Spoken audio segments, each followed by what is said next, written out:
Welcome everybody to the Tools of the Trade, Benefit Accounting of Nature-Based Solutions. The lack of standardized approaches to effectively identify, quantify, and value the potential benefits of nature-based solutions has been a hurdle to mainstream public and private sector investment in their implementation. This session will showcase innovative tools that can support the business case for nature-based solution investment and allow companies to make informed decisions regarding water security, climate resilience, biodiversity conservation, and socio-economic enhancements. Today, we have presenters from the Swedish International Development Corporation, SIDA, Limnotech, Denkstadt, the Coca-Cola Company, Ecometrics, and the Nature Conservancy. I wish all of our speakers and presenters well. We will start off with a welcome from SIDA, followed by three teams who will present on different NBS tools. We have then got half an hour of a Q&A session, and we ask that you pose your questions in the pathable chat function during the session, and we'll try and answer as many of these as possible.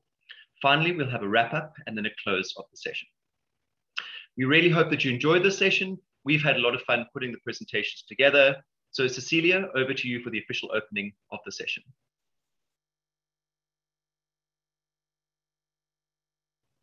Cecilia, if you could unmute, please. Thank you, Greg. Ladies and gentlemen, good morning, good afternoon, good evening, wherever you are. I once again would like warmly welcome you, all of you who have joined this session to enjoy what we are going to listen to. Greg, you made a fantastic introduction. The name of this session is Tools of the Trade, Benefit Accounting of Nature-Based Solutions. And my name is Cecilia Sharp, and I'm Assistant Director General of Swedish SIDA. I think we're all in agreement that we are currently facing severe crisis. This is manifested through wildfires, floods and droughts, loss of biodiversity, not sparing any corner of the globe.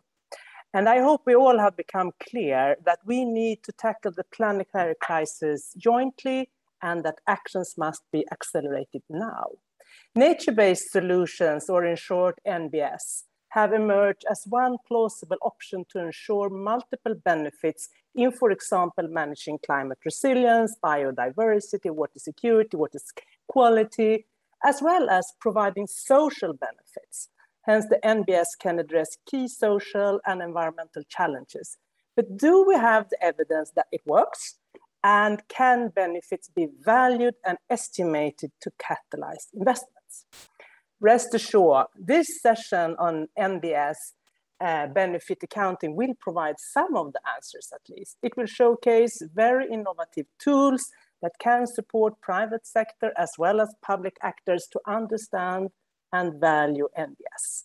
By identifying, accounting for, and valuing NBS benefits, different actors from using this tool will be able to make informed investment decisions for climate change and biodiversity from perspectives, but also, of course, from a social and economic perspective.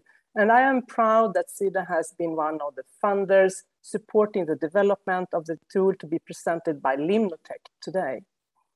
In addition to the value and aspect for the NBS concept to really take off, other obstacles must also be overcome. And the power of nature-based solutions need to be brought into the policy and practice arena and agendas to be considered both by public and private sectors. Last but not least, if we're serious about the sustainability of NBS, it is essential to put humans at the center of the benefits. The voices of the community, especially women, have to be heard and included in the design and the implementation of NBS. This is to ensure that human well-being is taken care of in addition to nature's well-being. With these few words, this session is officially open, and I will hand over to the speakers, Wendy and Tim from Limnotech. Thank you, and I really hope you will enjoy this innovative and interesting session. The screen is yours. Thank you, Cecilia, and thank you, SIDA, for funding this work. I'm going to provide a brief overview of the project that this tool is related to, and then turn it over to Tim to dive into the details. The NBS Benefits Explorer was developed through a collaboration between the CEO Water Mandate, Pacific Institute, the Nature Conservancy, Danone, and Limnotech. Next slide. Nature-based solutions, or NBS, have the potential to deliver sustainable improvements in watershed health and multiple benefits, but scaled implementation remains limited due to several challenges and barriers. Although all of these are important, this project aims to tackle the last point on this list, a lack of a standardized approach to identify and account for the benefits accrued from investments in NBS. By addressing this barrier, as well as speaking to the others on this list, we're hoping to build the business case for NBS. Next slide. Our project is developing a standardized method, guide, and tool to account for the stacked water, carbon, biodiversity, and socioeconomic benefits of NBS for watersheds. As shown in this graphic, there are 4 key outcomes from the project. A year ago, we published a landscape assessment that informed the path of the project by exploring the concepts, definitions, and classifications of NBS, and identified barriers and opportunities to scale. It also reviewed available methods for evaluating and measuring and demonstrating the value of NBS benefits. The method we developed refers to a stepwise process that can support the identification of stacked benefits and identify wider socioeconomic benefits of NBS. The recently published guide presents practical guidance on how to use the developed method to identify NBS benefits. And then finally, the tool that we're presenting on today is a user-friendly online platform that adopts the developed method and guidance to support benefit identification and accounting.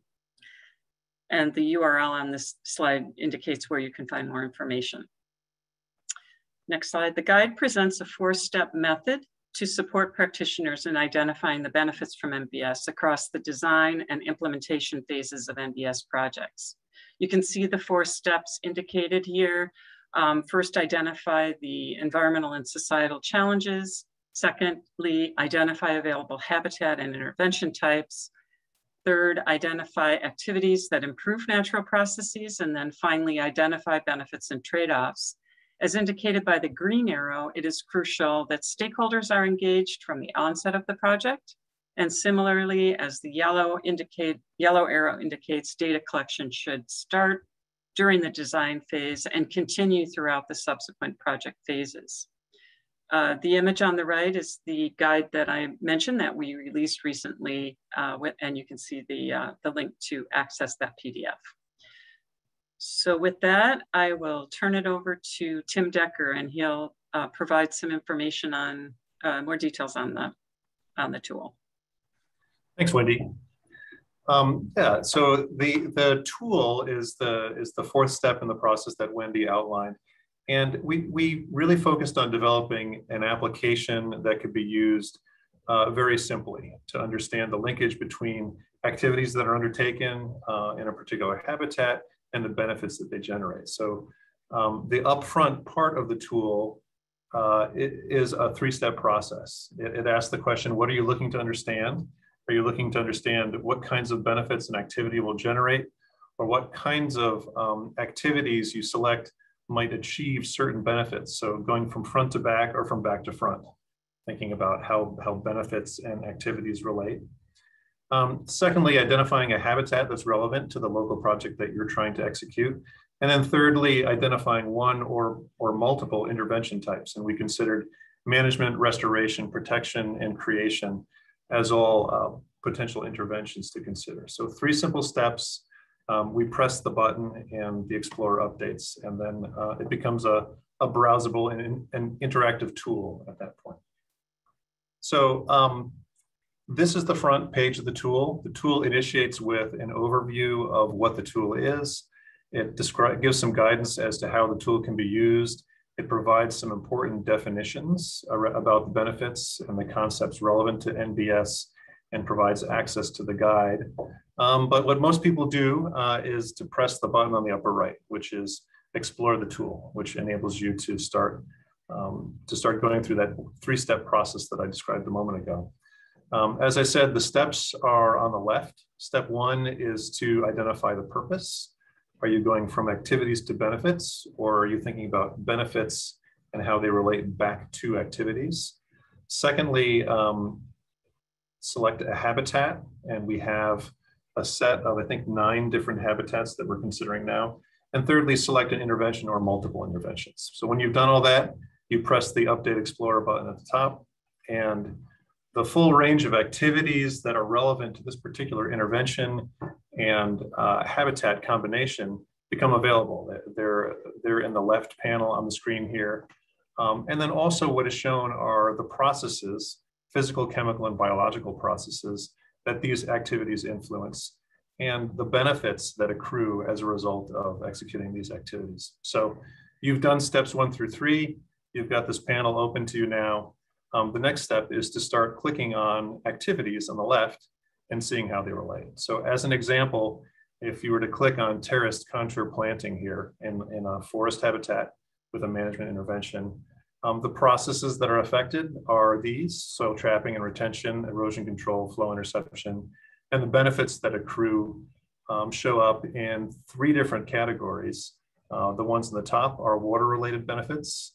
The ones in the middle section here are water quality related, and then carbon benefits and biodiversity benefits. So for this particular example, we're seeing mostly water-related benefits that emerge. And then one thing that we heard from users of this tool as we did the guide development process was that there was a desire to know how to actually begin to characterize those benefits in greater detail. So one of the features of the tool is click on a benefit that you've identified and very quickly be able to see what that benefit is, and then also what the indicators and methods that our team and a group of experts that we've consulted with recommend as valid ways to characterize those benefits. So that's the tool in a nutshell. I could spend a lot more time, but I don't have any more time. Some of the next steps that we plan for this is further refinement and development of the tool and further testing with critical users, engagement with stakeholder groups who might be interested in using the tool in different kinds of ways. We see an opportunity to create an expert interface, so a way for experts to use this tool and not just use it, but also to provide input to it and add to the detail. And we'd like to expand in terms of method identification and spatial and temporal effects. So those are the next steps. These are the participants in the process. We had a great time working with Pacific Institute and Danone and the Nature Conservancy on this. And the official launch is on September 9th. So these are the details related to a webinar that will be upcoming on the 9th of September. So with that, I will turn it over to the next speakers. Iucn and Jan are going to be talking about natural capital that can accrue from NBS. Yeah, thank you, Tim. I will start sharing my screen.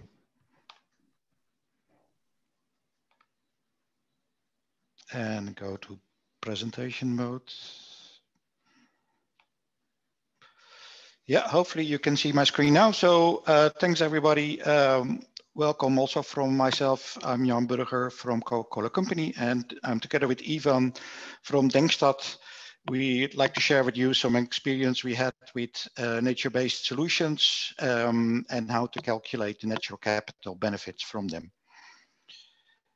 So before I start, I want to stress first that the nature-based solutions work is stemming from our water strategy, our global water strategy framework, and replenishment. So compensating the water we use in our products is at the heart of it. We already committed in 2004 to replenish 100% of our water. And we reached that target already in 2015, and globally we are now at 170%, and in Europe even at 240%. And when we looked at those water replenishment projects, we felt that there was also more benefits to them, and we wanted to know more about those benefits and particularly how you can calculate them in order to select projects for the future, and also to align our water replenishment work with other sustainability commitments, like, for instance, decreasing of our carbon emissions and compensating for them, and also prepare for the future where things might evolve in, like from the task force on nature-based solutions, financial disclosure, and the science-based targets for nature. I'll now hand over to Ivan to take you through more in detail the methodology. Thank you, Jan. You should hopefully all be able to hear me. I did have some audio issues before. Great. Okay, so valuing more than water. As Jan said, Coca-Cola has traditionally focused when it comes to investing in nature on water. And that makes sense for them. It's great. That's not going to change. But actually, taking this relatively narrow view potentially ignores a lot of the other benefits we can get from investing in nature.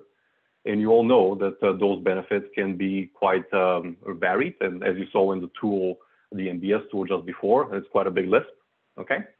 What we've done is we've evaluated Coca-Cola's nature investment portfolio, and we've identified 7 key, reasonably broadly defined benefits to do with water quantity and quality, flood protection, carbon sequestration, recreational benefits, food and raw material benefits, and also biodiversity.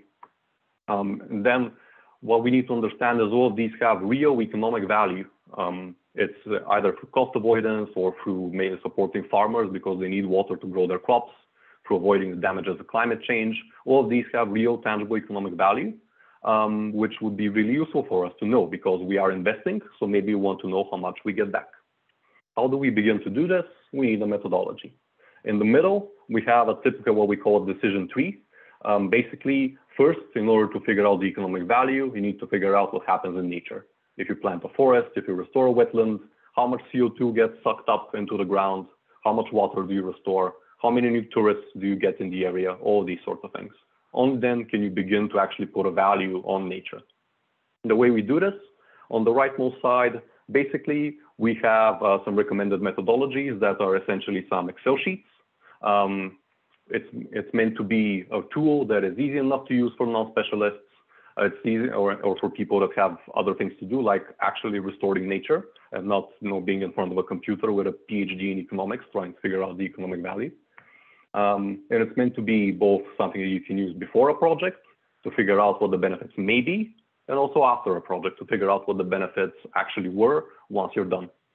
Okay, it's not a planning tool, it's not a design tool. As you saw, the NBS Explorer is a great tool to figure out how to actually measure things on the ground. And then also there's plenty of tools to actually plan your project, what you should include, what should exclude, all these sorts of things. Ours is about evaluating and calculating the benefits. Okay, next slide, please. To figure out now how we can actually build natural capital for nature-based solutions, here is a typical Coca-Cola project. On the left, we have Ionia, Europe's 5th largest peat bog, nature reserve, huge store of carbon, but unfortunately it looks like what we have on the top picture, drained because of some irrigation canals, some dams that are no longer used, but historically were there. And what Coca-Cola did is they invested some money, they removed the dams, and now the ecosystem looks like on the bottom picture. So a nice, pristine looking ecosystem. What we do on the top right, we record all of these benefits, the water we replenish, the CO2 that gets sucked up in the ground and remains there, maybe other benefits like fire avoidance or biodiversity, visitors to this nice, pristine nature reserve. And we can use this information and put an economic value to actually develop a return on investment sort of indicator.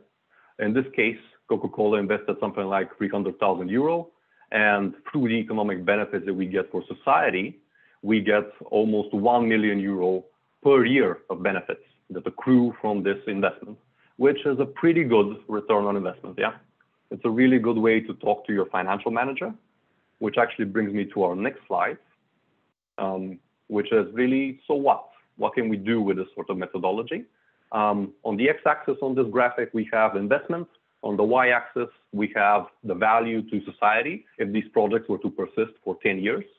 And what Coca-Cola do is they actually go and they audit these projects that they invest in to figure out that, well, they're still there and we can still count the benefits. And what we found through piloting is 3 essential things. Number 1, the bigger the investment in nature, the bigger the benefits for society. The more money we put in, if we do our work properly, the more value to society we get in the end. Pretty simple message.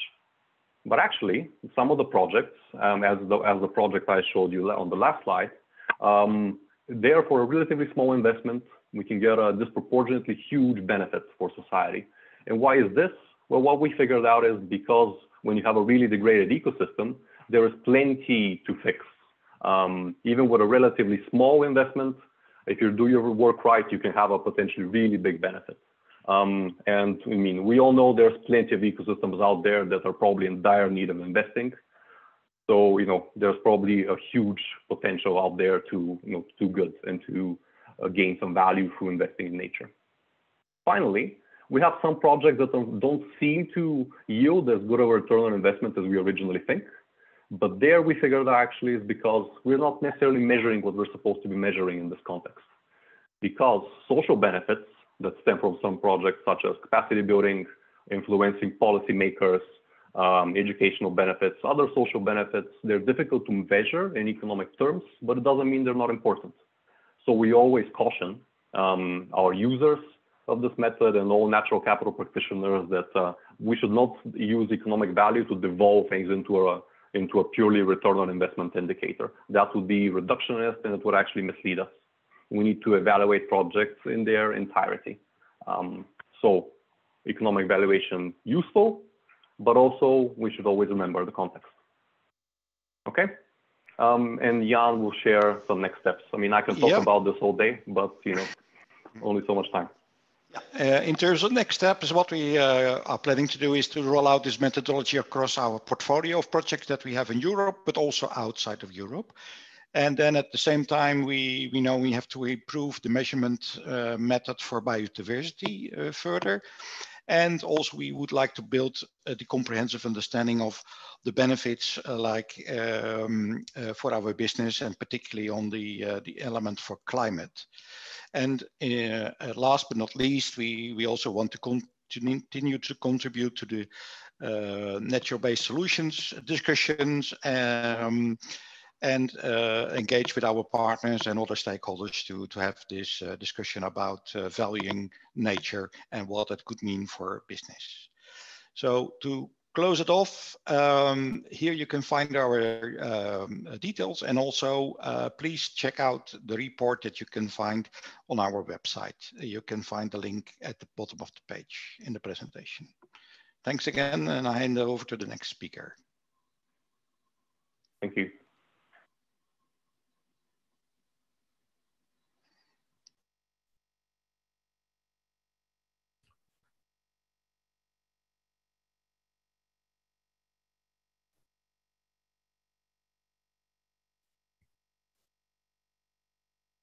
So good afternoon. My name's Ed Pinero with Ecometrics LLC.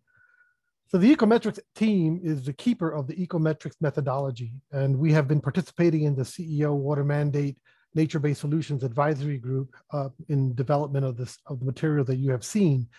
As we will hear from my colleague Hada El-Assad, Ecometrics is a comprehensive and robust methodology specifically designed for nature-based solutions efforts or projects that leverage nature-based solutions.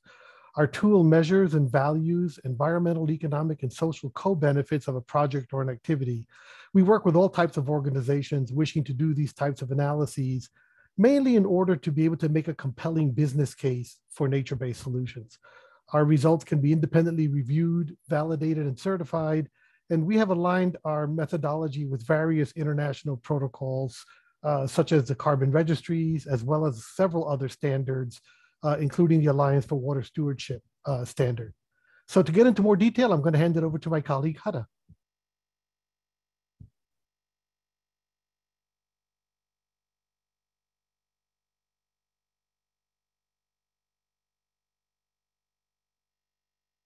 Hi, sorry, can everyone hear me? Not my smoothest or most elegant transition, but I'm happy to be here. Thanks for listening to our story. Like Ed said, Ecometrics is a tool, and I'm going to break it down a little bit for you. At its simplest form, Ecometrics does this. It's a methodology that identifies, quantifies, and values in monetary terms all environmental, economic, social co-benefits or outcomes of projects applying NBS. A key point is that an outcome is not necessarily an output. It's the impact or change that is a result of that project. So for example, for a reforestation project, the output is more trees, but the outcome is actually what happens as a result of the increased number of trees. And these outcomes can be both positive and negative, and it's really important that we do our due diligence and capture both here. So what is it exactly? It's really a combination of two different things. The first being consultative work, meaning people actually collecting information, designing what goes into the methodology, and then interpreting the outputs and results. And secondly, it's a cloud-based platform that calculates the results based on the human input. So essentially, the people do the thinking and the online tool does the math. It's important to note that it doesn't operate in a way that anyone, anywhere can log in and run the analysis themselves. And the reason why is because there's very specific thought processes involved and a certain level of expertise that goes into deciding what is appropriate to feed the platform, not just to make it work, but to really maintain the level of credibility required for these types of recordings. On the human side, the work consists of upfront research and data gathering to establish different reference points, parameters, formula, robust quantification methodologies, financial proxies. It's a pretty long list, but essentially what these are the equations, variables, and constants that we need to translate an identified outcome into a monetary value. And this is really where we combine a combination of peer-reviewed research, scientific and engineering principles, and very critical context-specific points of reference in the platform. For example, what equations am I going to use to calculate carbon sequestration? Or what financial analyses am I going to use to determine the value of water quality improvement? Also, in parallel, there's a significant stakeholder involvement and engagement in order to support and validate our assumptions. And finally, we use this cloud-based platform to do the calculations and generate the results that are inherently customizable for any given project site that's in question. So it is really this ideal coupling of human and computing power.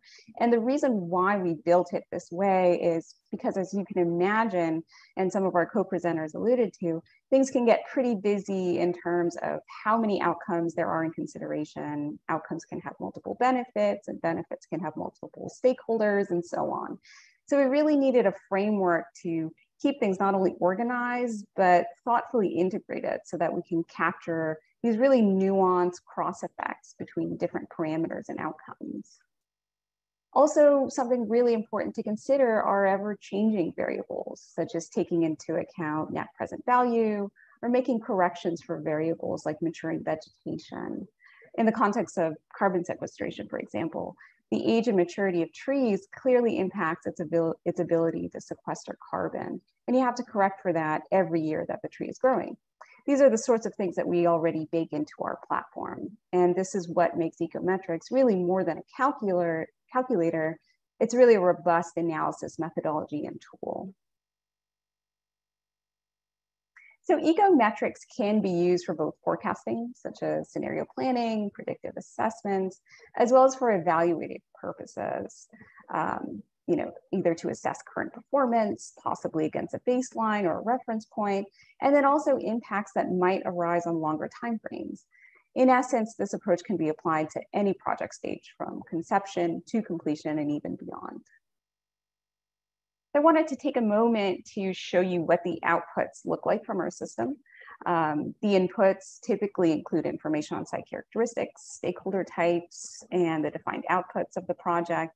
And these outcomes are then quantified and valued in monetary terms and represented as they relate to specific stakeholders. So in other words, Ecometrics will tell you the value of a given outcome and to which stakeholder it represents. In this reforestation project example, the environment, which we consider as its own stakeholder, benefits from erosion control, while the funder benefits from the market value of nitrogen offset, while the community benefits from enhanced storm storage protection. And this system provides many ways to present this type of information. This slide is just another variation of how we can do that. This one in particular shows the percent of total value created as it relates to these different stakeholder types. And now I'm going to hand it over to Ed again to continue our discussion. Excellent. Thank you, Hada. So as you heard, Ecometrics addresses all aspects of nature-based solutions evaluation, and it uses a very strong stakeholder engagement component in conjunction with that rigorous data collection and independent review to help validate the analysis. And this valuation process really is what helps make for a strong business case to support nature-based solutions as an answer. Can you go to the next slide? So as you can see, it is capable of a full start to finish analysis for NBS, but it is also adaptable, and therefore you could start it fits anywhere within the NBS journey. So with that in mind, considering this, the Explorer tool that we just heard about earlier, one of our next steps is to continue working with the working group to explore how to integrate Ecometrics so a user can move seamlessly from the framework to the more detailed quantification and valuation elements that can be done by Ecometrics. So on that note, we're done. Thank you very much for your time and attention, and happy to answer any questions during the Q&A. So Nabia, it's back to you. Thank you so much, Ed and Hada, and thank you all for joining this session today. We're now moving into the question and answer portion for the next 25 minutes or so. And it's a pleasure to be with you today to talk about these tools related to nature-based solutions. My name is Nabia Ofosuama. I'm with the Nature Conservancy. I support our work on corporate engagement in water, and I'm just going to be facilitating this session. So we have one question that's come in through the Pathable chat, and I encourage others to please add more questions onto that platform. So where you first signed into the session, there's a chat box there. Please enter any questions that you have into that area. This question is for Jan at Coca-Cola. Do I understand correctly that Coca-Cola's replenishment activities are not directly related geographically to where the inputs are sourced through its supply chain, and hence they're separate activities that are not embedded in the supply chain? So Jan, can you cover that question in terms of where the projects are taking place? Yeah, so indeed, the past projects were more or less randomly selected and not always related to the places where we actually use the water, so our bottling facilities. But with our new 2030 water strategy, we have changed the approach for our replenishment projects, and now they are going to be targeted in the locations where we use water for our bottling operations, and also in the situations where there is a high water stress.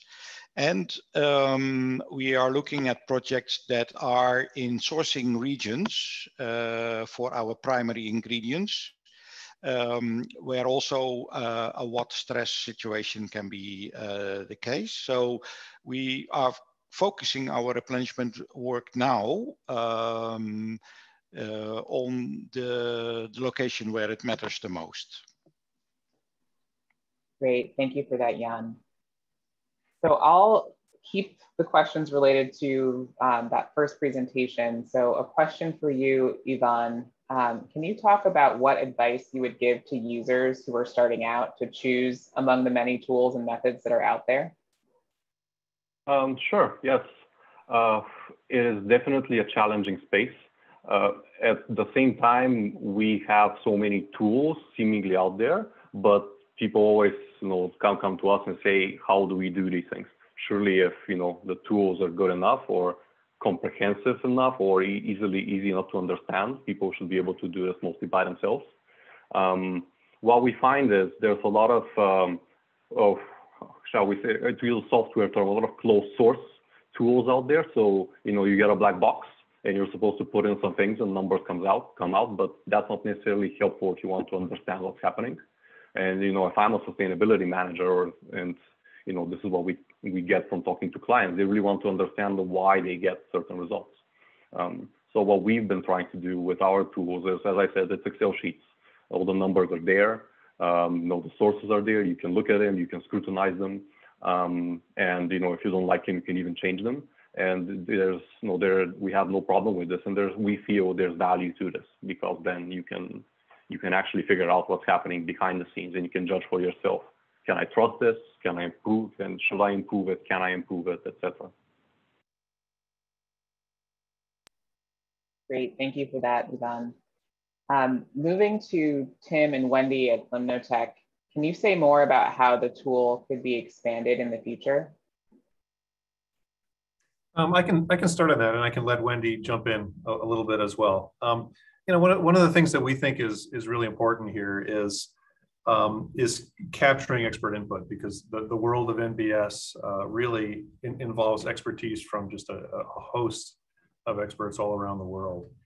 And one of the things that we see as being a real benefit of what we're putting together is for it to serve as a framework for a place where those experts can come in and where they can add more information, or they can sort of weigh in on what they see as critical linkages between activities, between physical, chemical, biological processes, and the benefits that they accrue, and then the methods that are appropriate for measuring those benefits. So we've made, I think, a pretty substantial start on that, but it's a big world of possible actions and interventions and NBS techniques, and we'd love to see it become something that evolves in that way with lots of input. So, and Wendy, if you wanted to add anything, I'll let you talk. Yeah, I would really like to see it go in that direction if we have the resources to do so, and it allows for a very transparent process. Anyone can see the underworkings of the tool and contribute to them. So yeah, that would be really terrific. Great, thanks Wendy and Tim. And I think that's similar to what Ivan said before about having those spreadsheets available, having people able to see what's behind them, and adding to that backup data to make sure that it can be adapted. So some commonalities there. So moving to the Ecometrics tool for Ed and Huda, with such a strong stakeholder engagement element component of Ecometrics as a way to gather information, how do you deal with environment-related benefits? It's a very good question. We consider as Huda mentioned, we consider the environment a stakeholder. So when we talk about capturing stakeholder, what's important to the stakeholder, what issues are relevant in a given project situation or whatever, and how do we attribute value when we try to figure out which kind of value is created, we are considering the environment as one of those stakeholders. So that's why we look at, we quantify, and we value those benefits associated there. Sometimes the benefit to the environment as a stakeholder manifests itself as kind of a secondary benefit to another kind of a stakeholder. So biodiversity, for example, is a benefit to the environment as a stakeholder because it increases biodiversity. There's more species, or more of a species that can be as a result of the project. That in turn can have benefits for other stakeholders, like the local community, in terms of recreation and so on and so forth. So that's how we fit the environment into the stakeholder picture. Thanks, Ed. Huda, I don't know if you have anything to add there. Yeah, I think, to what Ed was saying, there's a huge need, I think, to make the environment its own entity and its own stakeholder. And I think that overlooking the environment as its own entity, and as opposed to something that just receives impact, is really important. And I think that's really more of a mental shift for the people that are creating that sort of impact. Great. Thanks for that. I'm just curious, Ivan and Jan, if that sort of thinking has come into your work as well, considering the environment as a stakeholder in and of itself, and maybe that could address some of those questions that you had, Ivan, earlier about some of those benefits that may not have seemed as high, but you need to consider that context as well. So any thoughts on that? No, that's an interesting approach. I learned a lot. Ed and Huda are doing, as we speak. Well, our perspective is, I guess, slightly more orthodox. It's we take the environment as the environment is something that you improve, and then the benefits that come out of it become bigger, more or less. This is the simplified version. You fix the environment gives you some benefits, and so now some more benefits can come out to the economy or to whomever. I've not really given this much thought, but it's definitely an interesting way to present this, or at least to put the environment on equal footing as everybody else, which in the end of the day is what we should all be doing, making the environment as important as everything else in decision making, and especially in economic decision making, so that we can actually, invest where the big benefits actually are. Thanks, Ivan. And Limnotech, just curious your thoughts on that one as well, in terms of kind of making the environment a stakeholder. I also really like that approach, and I think that kind of thinking, the idea of the environment as kind of a participant around the table, a big stakeholder, was kind of implicit to a lot of the discussions that we had as the team about which benefits belong over on the right side of the tool. We talked about a lot of different kinds of benefits, and many of them are things that you can tie directly to human use and human experience, but many of them really aren't. Many of them are just sort of implicitly benefits to nature and to natural function.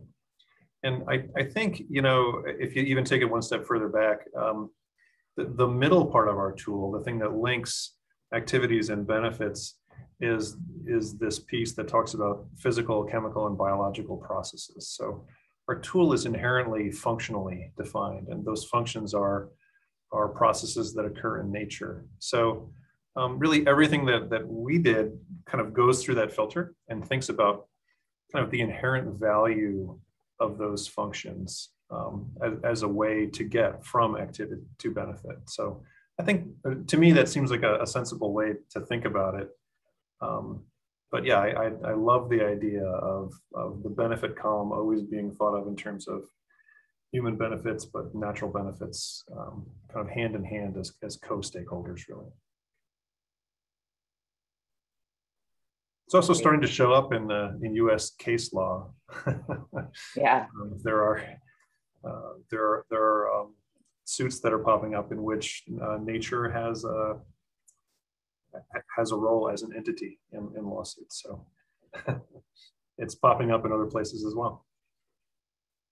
That's great. Thanks, Tim.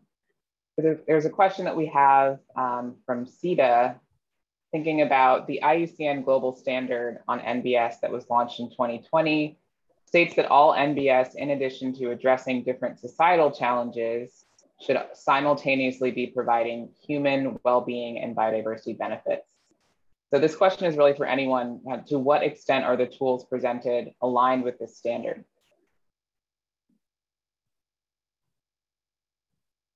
Shall I start? Sure, yeah, go ahead. Sure. So what we've been doing with Coca-Cola, as I said, it's not a planning tool, it's an evaluation tool. So it's sort of at the end of the nature-based solutions standard that IUCN have.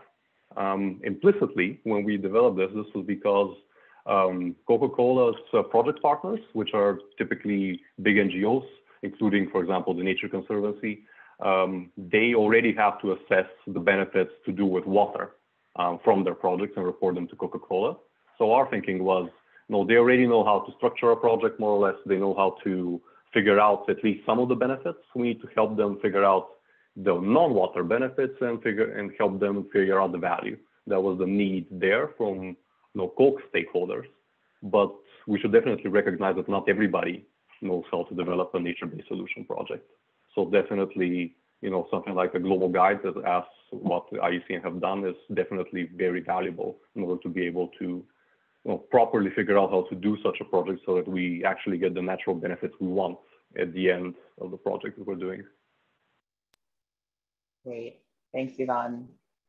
Others on how the tool aligns with the IUCN International Standard and thinking about both societal challenges and biodiversity benefits? Just from our standpoint, when Hada described how we collect our information, so we refer to all of these higher level protocols. So the natural capital protocols, but we also look at social value international protocols and a series of and many others, so that our concepts, the way we're interpreting and the way we're setting up a project to walk through that identify, quantify, and value benefit is informed by all these higher level protocols. But we also come at it from the bottom. So that's what the stakeholder engagement also comes in to really give us that place-based insight and input to be able to figure out what we're doing. And we need to do that because at a very high level, you can look at what the global implications are of valuing nature-based solutions. But those numbers change quite a bit depending on the very specific situation that you're dealing with, a specific watershed, a specific region, the type of project. So we have to correct for that. So it's kind of a mixing of the concepts. Thanks, Ed. Any other thoughts on that one? I'll also just jump in and say that the Iucn Standard was very much on our minds when we developed both the tool, but also the benefit accounting for nature-based solutions guide as well. I mean, that was kind of a place that we started. The idea of making those linkages between activities and processes and benefits really kind of originated from that Iucn definition. And much of the work that's described in the guide, it describes how those benefits are broken out across water quality, carbon, biodiversity, but also social and cultural benefits. And the tool captures the first set. It captures water quality, carbon, and biodiversity. But we definitely see expanding into social and cultural benefits as an important next step as well. Great, thank you, Tim. We have a couple more questions that have come in through the Pathable chat. One is for Jan. Can you talk about what opportunities you see for NBS as countries and governments are looking for partners to address climate change, especially with the latest Ipcc report? Yeah, we have seen in many of our water replenishment projects that when you're talking about, for instance, wetland restoration, that those projects typically also have a lot of climate benefits. So not only capturing carbon, but also climate adaptation. So making sure that you store more water that can help preventing floods, for instance, but also storing of water to keep that for drier periods of time that might be more prolonged due to climate change.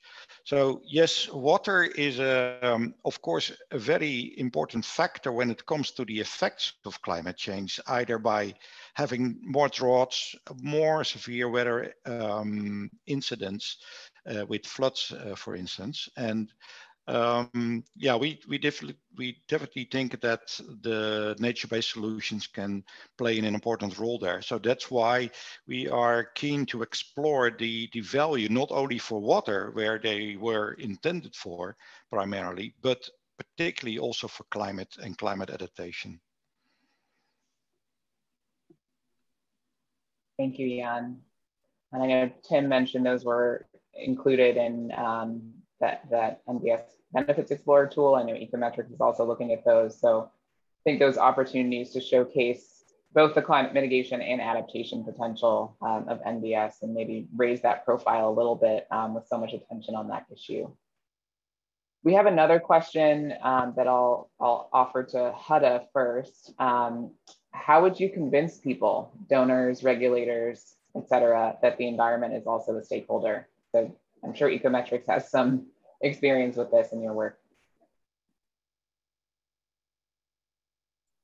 That's a tough one, convincing people to do anything, really. I think at this point, I don't think people need convincing. I think that it's pretty obvious that, we're all kind of on, I think the damage has been done and we're still doing it. So I think anyone that needs more convincing is, I don't think there are many people out there, I hope. But what really I think it comes down to is the economics. And, I think that, the the numbers really do speak for themselves. If you were to take any project scope, you know, and you really had a well thought out environmental approach, for the most part, you know, they always end up positive. And I'll let Ed elaborate on this a little bit as far as how the tool itself might help in that convincing. So Ed, do you want to hop in?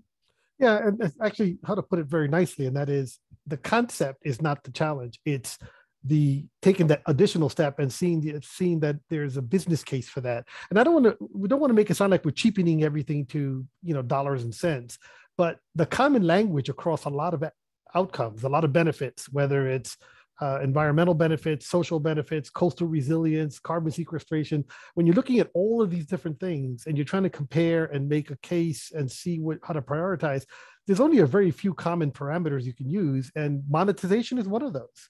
You know, the ability to speak of these things in terms of monetary terms allows for these kind of comparisons. So the way we convince, if you want to use that term, convince folks that the environment is a stakeholder, although we've never had any pushback on that from our Ecometrics users. The issue becomes, I understand that and I recognize that. How is that valuation, that value that we're creating for the environment, in my best interest as well? And that's why we look at the value created for the environment as a stakeholder, and then the environment and how that then relates to other stakeholders. So you have kind of a double benefit. Environment benefits, as do other stakeholders, because of that interdependency with the environment. Thanks, Ed. Anybody else want to weigh in on that one? Just a thought that I could throw in, Nabia, and maybe this is a little bit philosophical, but, you know, in thinking about how to convince people that the environment's a stakeholder, one thing that I think we've seen over the years has been that there's been a real evolution in people's thinking about what the environment even is and what our relationship is with it. And, you know, of course, we all know that historically we were users of nature, essentially, and we viewed nature as a resource. And then I think we all gave ourselves a lot of credit for evolving from that standpoint and thinking of ourselves as caretakers of nature. But I think what we've got going on now is moving to a next level again, where it's not about being caretakers of nature, it's about being essentially on a peer level with nature, thinking about nature as a stakeholder on a par with our own interests, and essentially having a relationship with nature. That's a peer type of relationship. To me, that's kind of what defines it. I think that was in the background as we were developing this tool, was thinking about, you know, how would we treat that stakeholder, that peer appropriately? And for me, that's just a helpful way to think about it. So, Nabia, maybe just to tail end on that, you know, convincing is an interesting word. And when I think about what really convinces me to do things as opposed to other things, it's really, you know, do I have the information? And as we're seeing with a lot of these tools, there's a lot of information out there that we need to digest. And what these tools use or do is really organize and make that information easier to digest. So I guess you really could see these as convincing tools in that sense. Yeah, thanks for that, Hada. I think we have time for maybe one more question, and I'll offer this to Wendy first and see if others have thoughts. It's a question from Sita.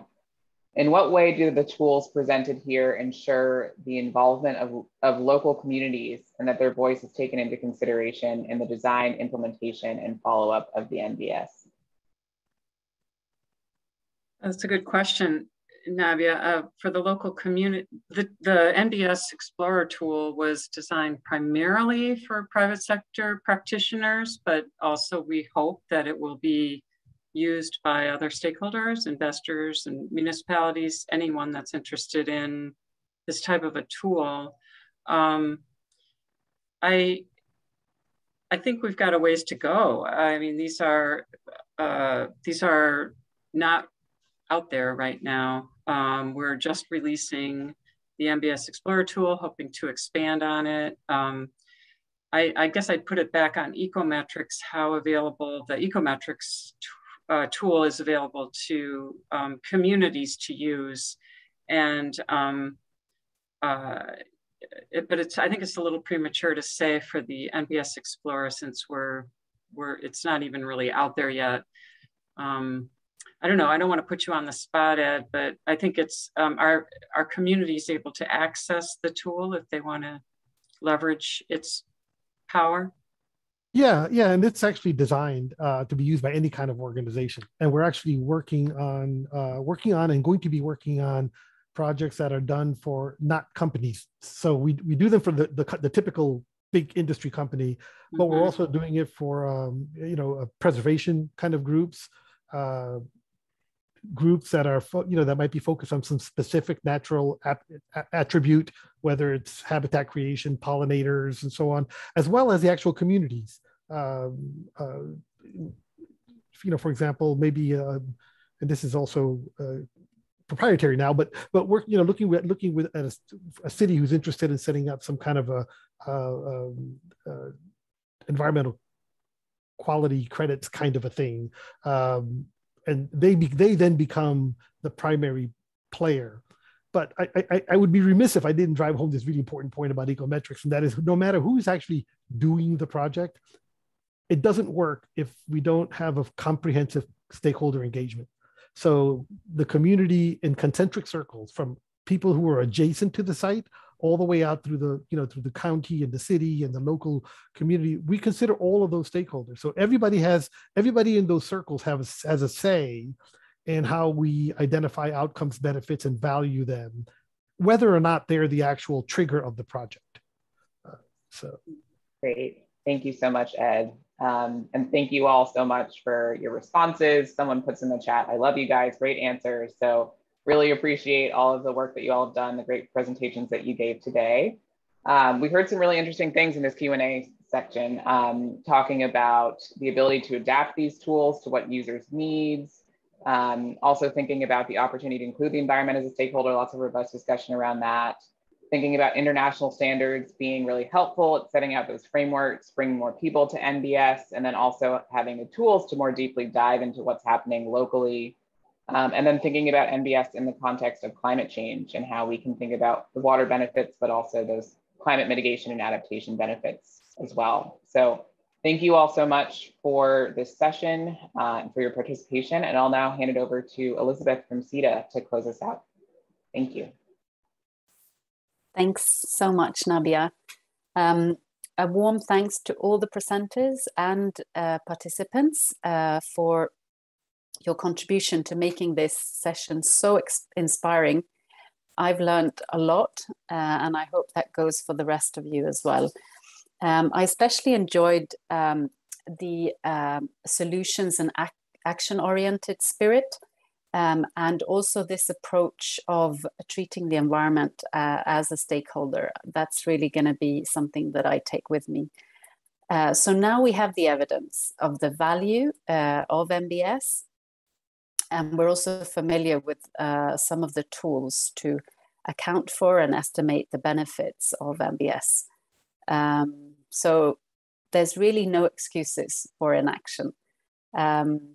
And it's become clear that the NBS is an important part of the toolbox to actually tackle the planetary crises that we're facing in terms of climate change, both mitigation and adaptation, the biodiversity crisis, as well as water security and water stress.